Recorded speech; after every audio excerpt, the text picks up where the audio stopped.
Alright, welcome back everyone.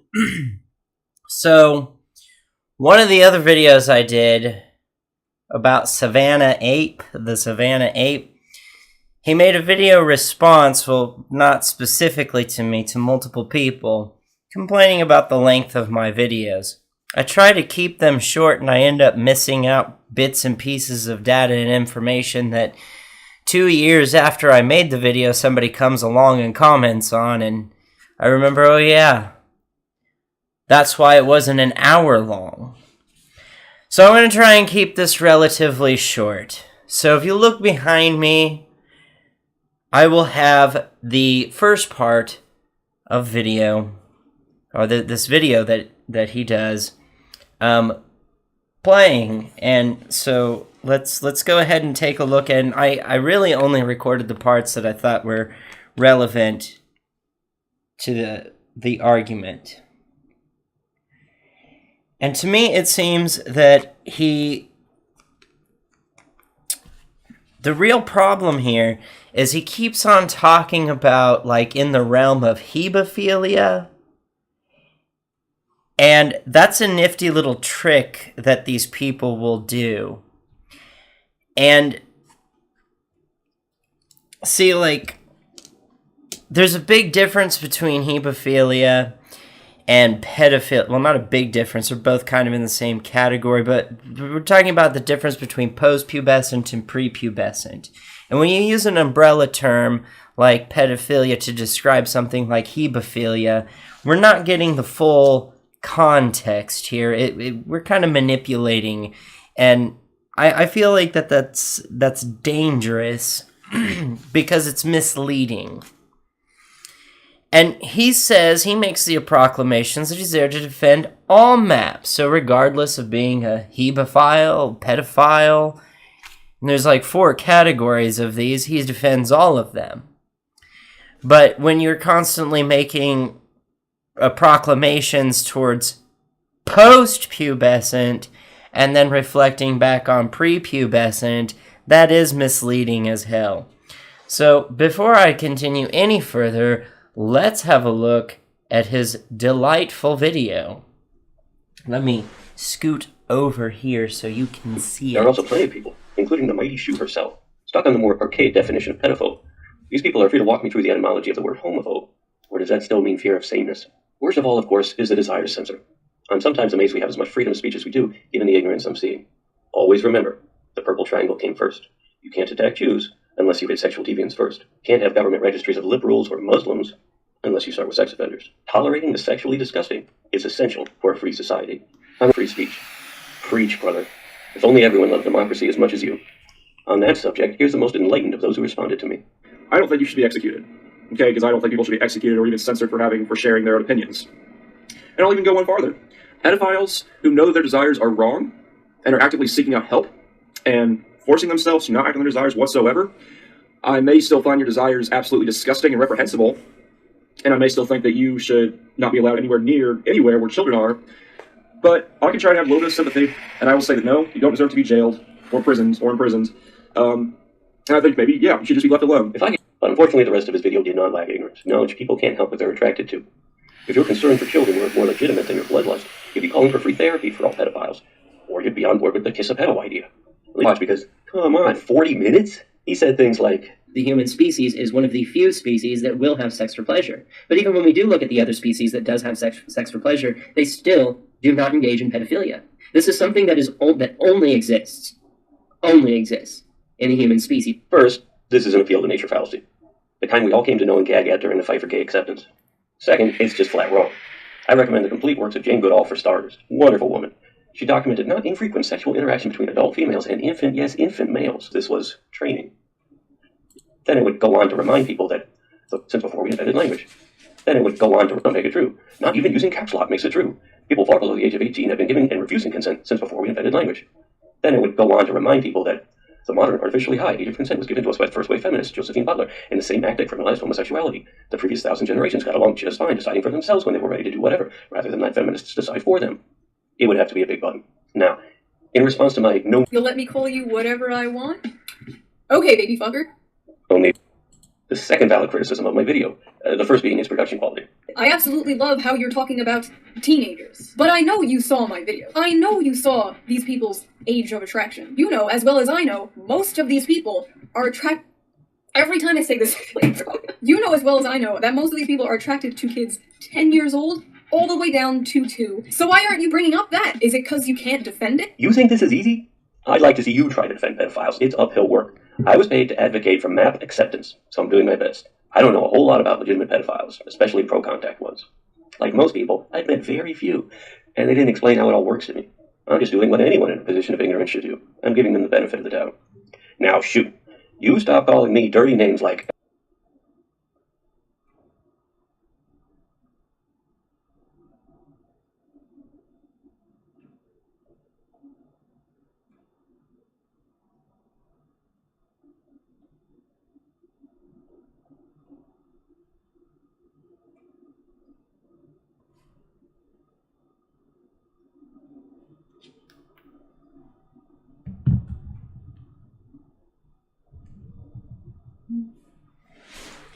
Alright. Now, after that, let's get into some of the things that he talked about. So, on my original video, he posted, oh man, this hurts, something about his 1080, lack thereof, 1080p. And by the way, your audio quality is still kind of dog shit. I tried to do what I could with that video, but there's only so much. So he goes on to say that I am using the appeal to nature fallacy, and that something about Jane Goodall and her study of chimpanzees, which I'm pretty sure predominantly had to do with how much we have in common with them and not so much sexuality. Those studies didn't really come out until later. So I was like, you know what, fine. You're right. We'll say that it's a fallacy. This appeal to nature is a fallacy. Which is why pro-pedophiles shouldn't use it either. But as we saw in his delightful little video, he did anyway. He said that it was a fallacy and then turned right around and used Jane Goodall to back up his proclamations. So it's okay for pro-pedophiles to use the appeal to nature fallacy, but it's not okay when anti-pedophiles use appeal to nature fallacy. Okay, I get it. No, if it's a fallacy, if it's like, okay, so animals do it, ergo it is okay for people to do it, is a fallacious argument, and we're not going to use that. That's not, just because they do it doesn't mean that it's okay for people to do it. That makes sense. So, why are you using it? And then on his video at 4.27, I made note that I told you if this is a fallacy, then you pro-pedos shouldn't use it either. I have a 200 some odd page report of the Bonobos apes. And I do have that, and they do talk about, and it kind of debunks what he's talking about with the Jane Goodall thing, that they don't really participate in sexual activity. It's really only post-pubescent. There is no prepubescent sexual activity. And the bonobo ape is really our closest living relative. And the only thing that comes close is that the young will engage in actions of coitus, but not actually doing the act itself. At a deeper look at this behavior, they seem to be mimicking the actions of the adults. In all the research I've seen by Jane, she's never made the proclamation you're making. As you said, though, the appeal to nature is a fallacy, or is a fallacious argument. So my question is, why are you using it? And then at 5.51 I said, you're not addressing the issue of psychological evolution. And at some point he says that he doesn't think I know what psychological evolution is. So I told him to make a video about that because I'm pretty sure I know what psychological evolution is. I've done videos about this stuff before. Now, before I go any further, I do want to address that the guy that he shows, the very first guy he shows in the video, I can say, you know what, I do agree with that. I do think that we need to have more psychological support for no-contact pedophiles. And I just urge, I'm in extreme favor of somebody who does acknowledge that they are a pedophile and needs to be removed from children and makes active efforts to do so. That's absolutely a viable solution in my thinking. And I would consider that a win as well. But I have a feeling the argument doesn't stop there, because it never does. And a lot of the no contacts don't really tell you how close they oftentimes get, and we'll get into that in a minute. Another thing that I'd like to bring up is this whole democracy. He brought up that beatnik poet. That beatnik guy was a pedophile, only he was more hebephilic. He liked younger boys, generally between the ages of 15 to, I think it was more like 14 to 16, somewhere like that, Allen Ginsberg.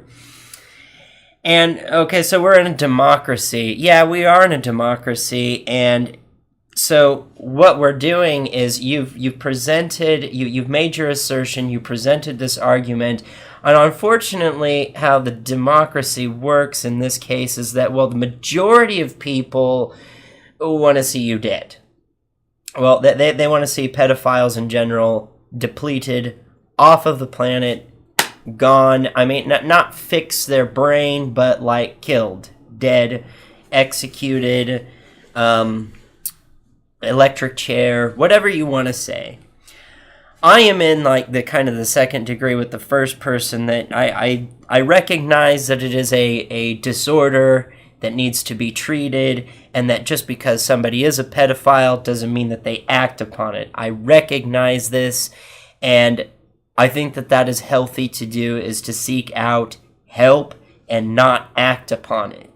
That is the appropriate approach to it, and going into further research. And I will admit that it's severely underfunded, and I would say that if you were trying to create a movement to try and get funding, because it is a mental illness that needs better funding and better research to try and combat this illness, then yeah, I'd be in favor of that. But that doesn't seem to be what's going on here. Because you said you're in support of all maps, meaning no contact and pro contact, hebephilia, and all the way down to the bitter end of ages 1 through 10. So moving on, I said that towards the end, if you're talking about consent of a minor in the context of hebephilia, yes, of course, teenagers are post-pubescent. Children, not teenagers, cannot consent. When they say yes, they do not know what they are consenting to. True, full-fledged pedophilia, where they do not contact with age brackets between 2 and 10, think they're inflicting no harm. Well, this is me telling you that I know true full-fledged pedophiles. I know this. I've talked to them.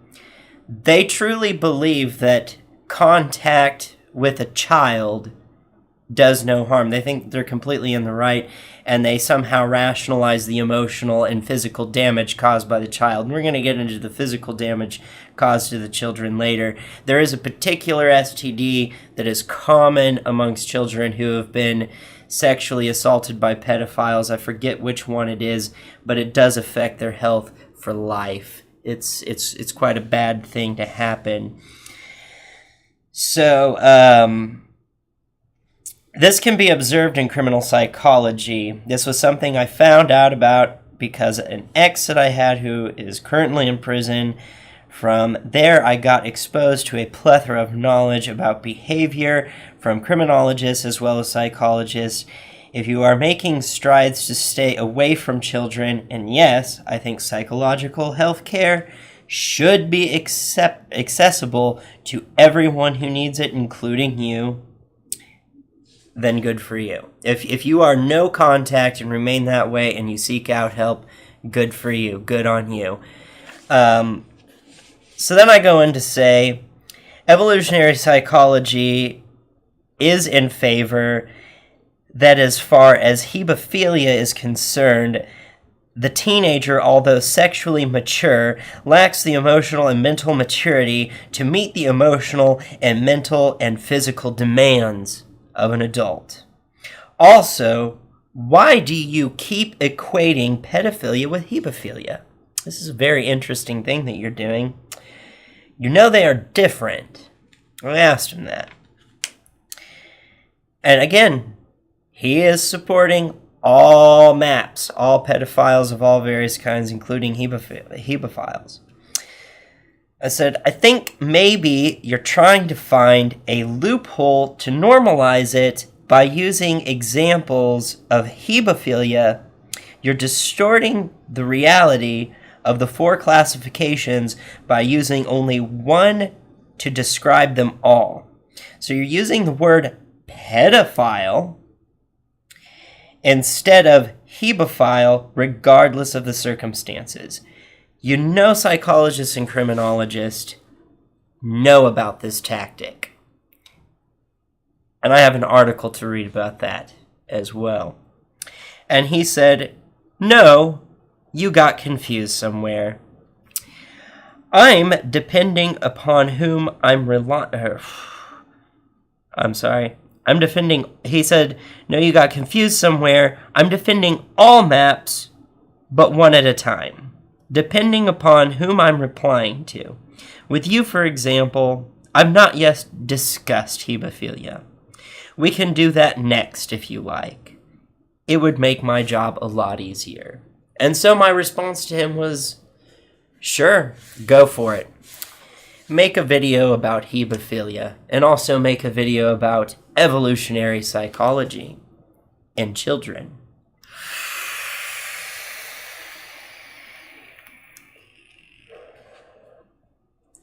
So I would like to take a moment, though, to go through an article that was published by the BBC where a psychologist and a journalist sat down with 2 different self-proclaimed pedophiles and see what they have to say here. Alright, so I'm going to try and make the reading of this article rather fast to avoid having a 38-minute long video, because people's attention spans, I guess, are too short these days. But this article is actually about interviewing pedophiles. They've got some brain scan images where this person says, Canadian clinical psychologist James Cantor argues that pedophilia is down to cross-wiring in the brain. He looked at MRI scans of pedophiles and found that they had less white matter, which links parts of the brain together. And a lot of this is about no contact, and extremely urging for no contact pedophilia. And so they talk about how the groups in here, the no contact groups have been really helpful, and then they meet pro contact people and they kind of go through a phase. A lot of these people don't want to actually hurt a child, but how so often they come so close. But the interesting thing is that in the other one that they start interviewing, and there's some information in here, that there's another one, these are fake names, these are not their real names, but, you know, like he goes from saying, oh, you know, I'm just interested in younger, 11 years old, or just younger girls, and younger people, and then you go down here and you see, like, the age of attraction being as low as 1. And this is the point that I'm trying to make with this hebephilia and pedophile, like, overall encompassing phrase is misleading, is that if we're talking about post-pubescent, then yes, teenagers, people who've gone through puberty, know exactly what sex is, but they do not have the emotional, mental, or even really physical maturity that would really substantiate them to meet the emotional, mental, and physical needs of an adult. So that's where you enter gray areas when it comes to, like, kind of the 16 to 18 range, and where you get things like statutory rape, I believe. But you can see they say things like, "Well, I'm just into younger," so they're encompassing an umbrella term, saying they're saying I'm a pedophile, and they're into younger, and then they get you to think that of hebephilia. Well, I'm attracted to people who are between the ages of 15 to 17 or something like that, maybe even as low as 11. I suppose some females do hit puberty around that age. However, what they don't tell you is when they say that they have attraction levels as low as 1. And that's misleading, and there's a big difference between hebephilia and actually like the younger parts of pedophilia, where you're talking about age ranges between 1 and 10. I'll leave the link to this article in the description below. You can read it. It's an interesting read. There's actually helpful information for pedophiles to get help, and they do bring up the fact that getting help for pedophiles is significantly underfunded. All right. So that's where I'm getting this this thing that I said, where he's using pedophilia as an umbrella term to describe all of it, to kind of hide the aspect of, that they're saying, "Oh, I'm just into younger," like, and then mention an age bracket that's somewhere in the post-pubescent kind of profile, which people go, "Well, that's bad, but it's not so bad. It's inappropriate, but, as long as you don't act on it." But, people tend to have a very different emotional response when the person says they go as low as 1 years old. 1 year old. Yeah, a 1-year-old can consent. I would like to see you rationalize that. How do you rationalize a 1, 2, 3, 4, 5, even 6-year-old can consent to sex? They can't. And furthermore, let's go into these articles, and I will have the links to all this shit in the description below. But I'd really like to see you defend this, Savannah Ape. Let's look at the damage that it does to children. Let's look at that.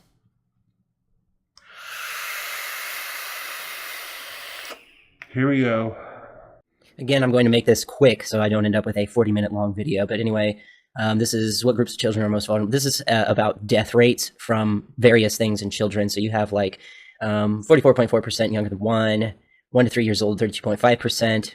And then going on, how did these deaths occur? And fatal child abuse, and they talk about that a little bit. This is where we get into it, is that, can sexual abuse on a child, pedophilia, cause death? And we have the statistic right here. It's 1.2%. 1.2% makes up child fatality rates for pedophilia. And I will leave the link to this PDF file in the description below.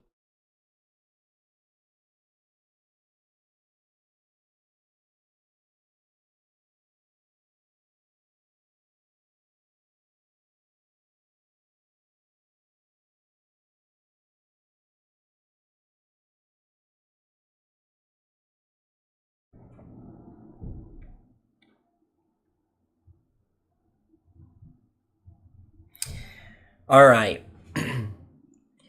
So at this point, we've established that there is an actual fatality rate. I know it was from 2016, but it's what I could find. But we've established that there is a mortality rate assigned, that is the causality of sex acts with children from pro-touch, pro-contact pedophiles. There is a death toll of children. I would like to see you rationalize that. I know that's very challenging. It is an uphill battle, as you put it. And as you did say, you defend all maps. You defend all of them. Pro-contact and no contact.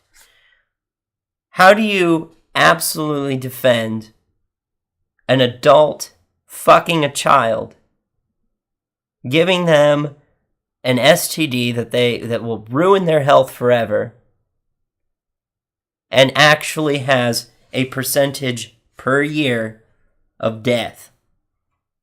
How on earth do you defend that? You going to tell me it's not real?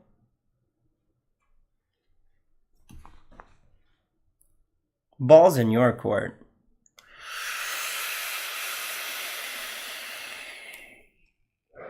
And that's a very serious thing.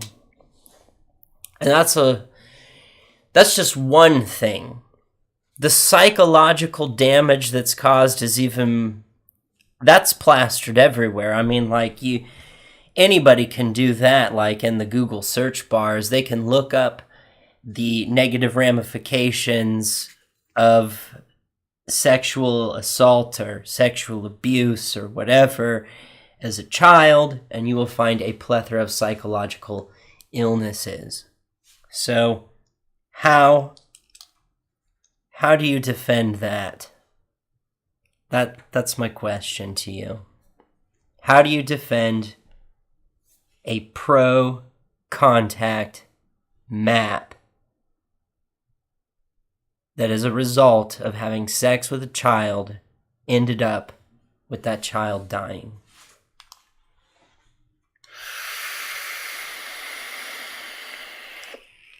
I hope the video was short enough for you. Like, share, subscribe, comment, hit the bell button on any channel you're subscribed to. Also, before I end this video, I'd also like to say to the very last video, the video I made before this one, about pedophiles on the internet watching children uploading YouTube videos and trying to get them in private conversations to get them to expose themselves and whatnot. Dr. Purple, if you want to reach out to him, actually has a Discord where he's not looking, this group is not looking for vigilantes, okay? The point and purpose is to raise awareness so that parents become more involved in their child's internet activity. And if you want to be a part of that, I suggest getting in contact with Dr. Purple so he can point you in that direction. So, with that, I'm out.